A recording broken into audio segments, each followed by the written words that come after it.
अस्सलामु अलैकुम वरहमतुल्लाहि वबरकातुहू। नाज़रीन मोहतरम, मैं हाफिज वानिस भी आपकी खिदमत में एक नई वीडियो के साथ हाजिर हूँ। मरकज़ की तरफ से ऐलान हुआ है तो यार सबसे पहले तो माजरत मैं, क्योंकि काफ़ी अरसे बाद आपके साथ अपडेट वगैरह शेयर करने लगा हूँ। उसकी वजह यह है कि कुछ ज़िंदगी के अंदर मामलात आप जानते हैं कि हम आ जाते हैं। कुछ शादी थी दोस्त की और कुछ और मामलात थे जिसकी बिना पर मैं आपके साथ अपडेट वगैरह शेयर नहीं कर सका। उससे पहले रमज़ान था, मुसल्ला सुनाया, इस बिना पर आपके साथ कोई वीडियो नहीं शेयर की।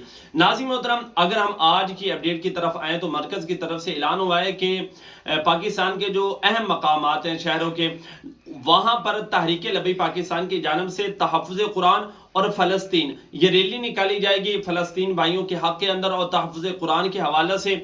और नाज़रीन मोहतरम, इसी तरह लाहौर के अंदर भी रैली जो है वो एक बहुत बड़ी रैली निकाली जाएगी जिसकी क़यादत अल्लामा साद हुसैन निदवी साहब बज़ाते खुद जो है वो करेंगे। जो हमारी वहाँ पर लाहौर के अंदर रैली निकलेगी जिसकी क़यादत अमीर मोहतरम ने करनी है। दाता दरबार से उसका जो है वो आगाज़ होगा, फिर पंजाब असम्बली, फिर उसके बाद जो है वो क़िबला अमीर मुजाहिदीन अल्लामा ख़ादिम हुसैन रिज़वी रहमतुल्लाह अलैह आपके दरबार पर रैली का इख्तिताम होगा। वहाँ पर दुआए खैर और बयान जो है वो होगा।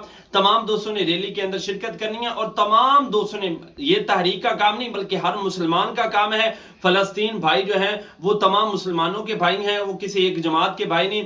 कुरान सबका एक है, किसी एक का कुरान नहीं। तो आप तमाम दोस्तों ने, चाहे जिस जमात से भी आप ताल्लुक रखते हैं, आपने रैली के अंदर जो है वो शिरकत करनी है, कामयाब रैली बनानी है और हाकिम वक्त को बताना है कि भाई जो मुसलमान हैं उनके अंदर अभी गैरत ईमानी जिंदा है, मुसलमान जिंदा है। हम दीन पर और मुसलमान भाइयों की ज़ात पर किसी किस्म का कोई समझौता नहीं करेंगे। बाकी इस हवाले से जो ही कोई लेटेस्ट अपडेट आती है तो उससे भी आपको ज़रूर आगाह करेंगे।